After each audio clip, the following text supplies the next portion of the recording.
평균 비교 검정 중에 단일 표본 다음으로 배우는 독립 표본 T 검정이라는 게 있습니다. 단일 표본 T 검정에서 한 개의 모집단 평균에 대한 검정을 진행했다면 독립 표본 T 검정에서는 두 개의 독립된 표본을 이용해서 두 개의 모집단 평균이 서로 같은지 다른지 혹은 작은지 큰지를 검증하는 겁니다. 설명만 들으면 어려우니까 예시로 바로 가볼게요. 어떤 연구소에서 약을 만들었는데요. 혈압이 개선된다고 주장을 하고 있습니다. 그럼 이 약을 먹었을 때 실제로 혈압 개선 효과가 있는지 없는지를 따져보는 실험을 진행할 수 있겠죠. 그래서 많은 사람들을 모집한 후에 어떤 사람한테는 약을 먹여보고 어떤 사람에게는 플라시보, 가짜 약을 먹여봅니다. 이렇게 해서 실험군과 대조군이 모집되는데요. 이때 실험 참가자들 전체에서 무작위로 실험군과 대조군에 배정하는 방식을 따르게 된다면 실험군과 대조군 간에는 서로 통계적으로 연관이 있거나 겹치거나 하지 않겠죠. 다양한 사람들이 모여있을 텐데 랜덤으로 배정을 하다 보니까 개개인 간의 체질적인 특징 같은 것들은 평균으로 희석되어서 실험의 신뢰성을 담보할 수 있습니다. 이렇게 뽑은 표본을 독립표본이라고 합니다. 두 표본이 독립되었다.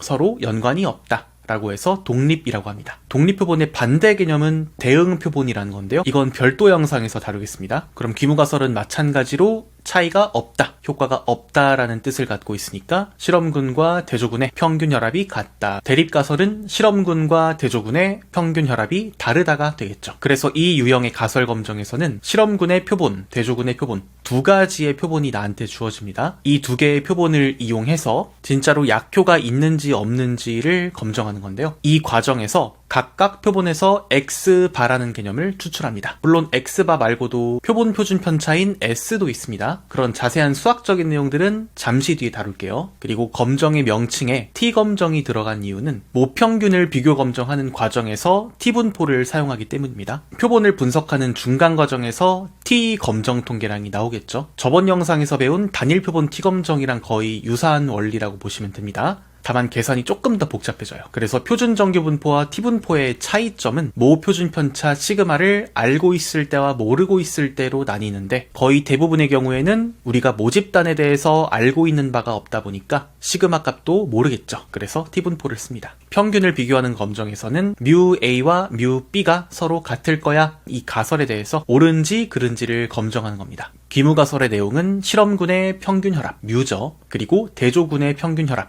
얘도 뮤죠. 이 두 값이 같다가 되겠고요. 대립가설은 이 뮤와 저 뮤가 다르다가 되겠죠. 수식으로 쓰면 훨씬 간결하죠. 한국어 문장으로 쭉 길게 쓰는 것보다 이렇게 쓰는 게 조금 더 편할 수 있습니다. 이 수식을 이항을 해서 약간 고쳐서 쓰면은 뮤A-뮤B가 0인지 아닌지에 대한 검증으로 바뀌어서 표기가 됩니다. 그리고 대립가설에서 단순히 다르다라는 표기가 있으면 양측 검정에 해당하죠. 그래서 나한테 주어진 두 개의 표본 간의 평균끼리 뺐을 때 0으로부터 너무 작거나 0으로부터 너무 크지는 않은지를 따져보는 과정이죠. 그래서 귀무가설과 대립가설의 내용을 그림으로 살펴보면 이런 장면을 상상할 수 있습니다. 귀무가설에서는 약을 먹어도 차이가 없기 때문에 모집단 곡선 두 개가 서로 겹쳐져 있는 모습 직관적으로 떠올릴 수 있고요. 대립가설에서는 서로 어긋나 있죠. 이렇게 서로 실험군이 대조군에 비해서 작거나 혹은 크거나 하는 내용을 담고 있죠. 특정 그룹이 높다 혹은 낮다를 따지는 검정이라면 단측 검정에 해당되겠죠. 그래서 수식으로는 부등으로 처리를 할 수 있습니다. 양측 검정인지 단측 검정인지는 데이터 분석가의 재량에 달린 거기 때문에 이번 영상에서는 두 케이스 모두 고려를 하면서 설명드리겠습니다. 자, 그럼 저번 영상과 비슷하게 이런 장면을 떠올려 볼 수 있겠죠. 나한테는 이런 두 가지 표본 데이터가 주어질 겁니다. 그리고 각각 표본을 분석해서 검정 통계량, 임계값, 기강력, p-value 등등을 계산해내야 되는데 물론 이 과정은 소프트웨어로 자동으로 계산이 됩니다. 그래서 R이나 파이썬으로 빠르고 효율적으로 분석하는 게 더 중요한 분들은 이번 영상의 모든 파트를 들으실 필요가 없습니다. 지금부터 설명드린 내용은 통계학적인 원리를 딥하지 않은 수준에서 설명드리는 거기 때문에 궁금하신 분들만 가볍게 들어주시면 되겠습니다. 가설검정이라는 것 자체가 애초에 귀무가설이 옳다라는 전제에서 출발을 하죠. 가설검정의 논리가 그렇죠. 그래서 두 집단의 혈압곡선은 동일하다는 그림을 옳다라고 시작하겠습니다. 이렇게 A 모집단 곡선과 B 모집단 곡선이 겹쳐져 있고요. 이 곡선으로부터 표본을 각각 뽑아온다고 생각하겠습니다. 실험군의 표본 크기는 NA라고 하고요. 대조군의 표본 크기는 NB라고 합니다. NA와 NB는 같아도 되고 달라도 됩니다. 예를 들어 20, 15라고 할까요? 실험군은 20명, 대조군은 15명. 그럼 이렇게 추출된 두 개의 표본에 대해서 각각 표본 평균과 표본 표준 편차를 뽑아냅니다. 자, 이 과정은 컴퓨터가 알아서 하겠죠. 그리고 이렇게 값을 계산하는 과정을 무수히 반복합니다. 모집단 곡선에서 샘플링을 하고 값을 계산하는 과정을 무수히 많이 반복한다고 칠게요. 랜덤 샘플링을 계속 반복하다 보면 A 표본과 B 표본이 구체적으로 몇인지 매번 달라집니다. 그래서 그로부터 계산되는 검정 통계량 또한 매번 달라지겠죠. 그럼 우리가 검정 통계량을 저 X바 A, X바 B, SA, SB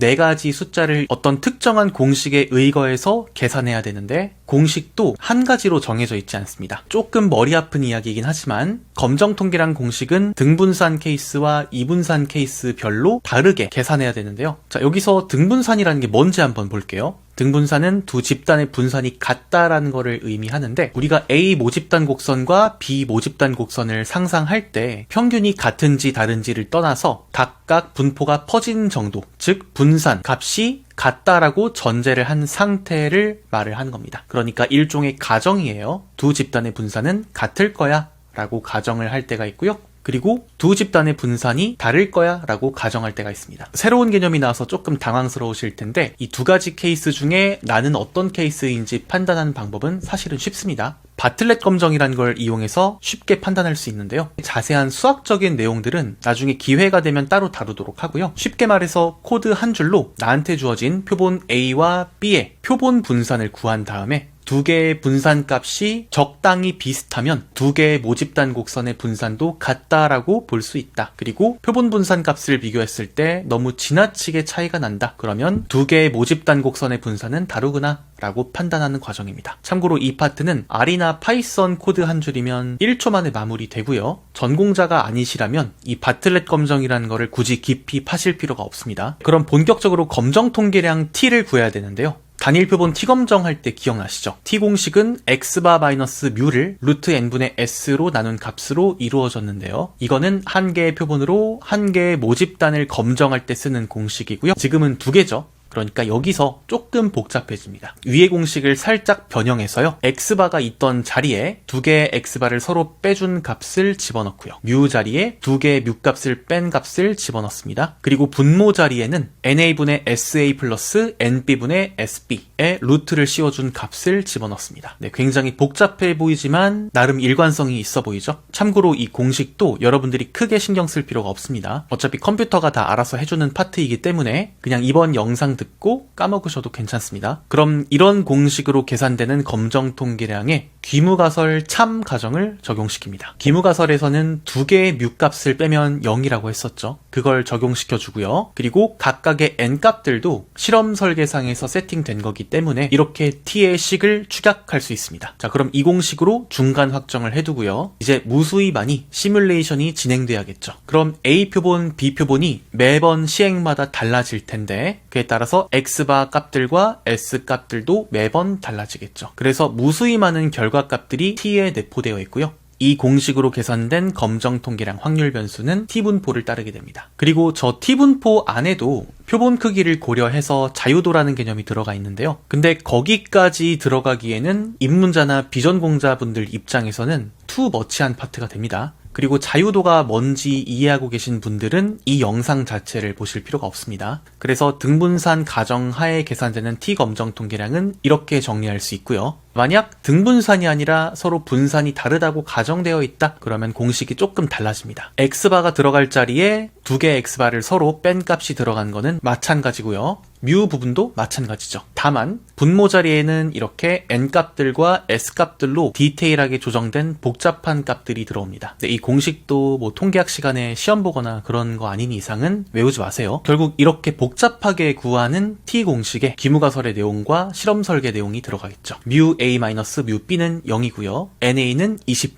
NB는 15가 들어갑니다. 그러면 화면에서 보이는 바와 같이 정리됩니다. 그리고 아까와 마찬가지로 X바와 S가 매번 표본을 랜덤 샘플링 할 때마다 달라지는 값이기 때문에 이 전체 T 값은 무수히 많은 결과값들을 내포하고요. 이렇게 계산된 확률 변수 T의 분포를 그려보면 특정한 T 분포를 따르게 됩니다. T 분포의 자유도에 대해서는 따로 다루지 않겠습니다. 여기까지가 검정 통계량의 확률 분포를 구하는 과정이었고요. 사실 여러분들 입장에선 눈으로 맥락 정도만 따라오셨어도 충분합니다. 이 안에 들어가 있는 공식 하나하나를 굳이 의식해서 공부하실 필요는 전혀 없습니다. 등분산, 이분산 나누는 것도 R이나 파이썬에 이 케이스는 등분산이다, 이 케이스는 이분산이다, 입력만 해주면 됩니다. 그럼 다시 돌아와서 나한테 현실적으로 주어진 두 개의 표본을 다시 한번 보는 겁니다. 내 눈앞에 실제로 어떤 숫자가 펼쳐져 있지 해서 이 값들을 등분산 케이스, 이분산 케이스에 각각 맞는 공식으로 계산을 해주시면 검정 통계량 값이 나올 거고요.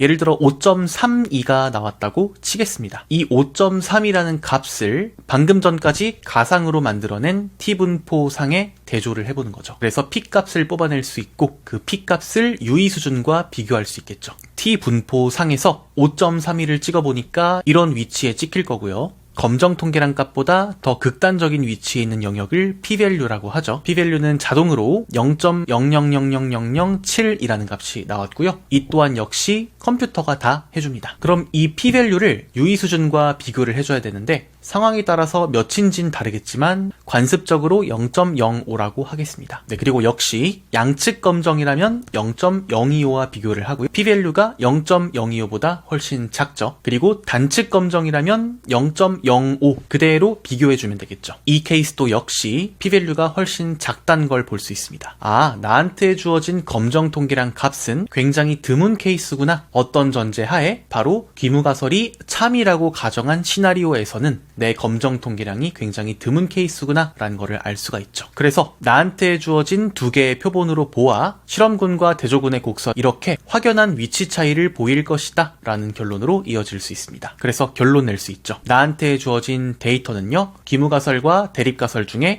대립가설에 손을 들어줬고요. 양측 검정이든 단측 검정이든 영상에서 보여드린 사례는 양측 검정과 단측 검정 둘 다 대립가설이 이겼죠. 그리고 수식으로 정리한 가설들로 보면 µA-µB가 0과 다르다는 가설, 그리고 0보다 크다는 가설 둘 다 귀무가설을 이겼습니다. 그래서 결론을 말로 풀어서 쓰자면 귀무가설을 기각한다 혹은 대립가설을 채택한다 라고 간략하게 할 수 있고요. 조금 더 풀어서 쓰면 귀무가설을 기각할 충분한 근거가 발견되었다 혹은 실험군과 대조군의 평균 혈압 간에 통계적으로 유의미한 차이가 존재한다 라고 결론 지을 수 있습니다. 어떤 표현을 쓰든 간에 여러분들의 선택입니다. 재량껏 하시면 됩니다. 절차를 정리해보면 단일 표본 T검정과 거의 비슷하고요. 한 가지 생소하게 느끼실 만한 게 있다면 등분산성 검토였죠. 근데 이 파트는 코드 한 줄로 다 해결이 되고 금방금방 판단할 수 있습니다. 그리고 T검정이기 때문에 빠지지 말아야 되는 게 정규성 검토인데요. 이 케이스에서 정규성 검토를 해야 되는 이유도 단일 표본 T검정 할 때와 이유가 같습니다. 일단 검정 통계량 공식을 보면요, 분자 부분에 X바가 들어가 있습니다. 그리고 X바를 특정한 공식에 필터링 시켜서 만든 결과물이 T분포를 따르게 하려면 X바의 근원인 확률 변수 X 자체가 정규 분포를 띠고 있어야 된다는 전제가 깔려있죠. 저 전제가 무너지면 안 됩니다. 이 전제는 X바 A, X바 B 두 개 모두 해당되고요. 만약 확률 변수 X가 정규 분포를 따른다는 가정이 애초에 성립이 안 돼 있다 하면 이렇게 복잡하게 구한 값도 T분포를 따른다라는 결론으로 이어지지 않습니다. 전제가 틀렸기 때문에 모든 게 무너집니다. 그리고 정규성 검토 관련해서는 별도의 영상으로 다루겠습니다. 독립표본 T검정 다시 절차 요약해보겠습니다. 가설 설정하고 표본에 대해서 등분산성과 정규성을 검토한다. 나한테 주어진 A표본, B표본에 대해서 분산이 같은지를 검토하고 A표본이 정규성이 있는지 B표본이 정규성이 있는지까지 검토한다. 그리고 표본 분석한 다음에 그에 따라 나온 P값을 유의수준과 비교하고 결론까지 도출한다. 여기까지 독립표본 T검정이었습니다.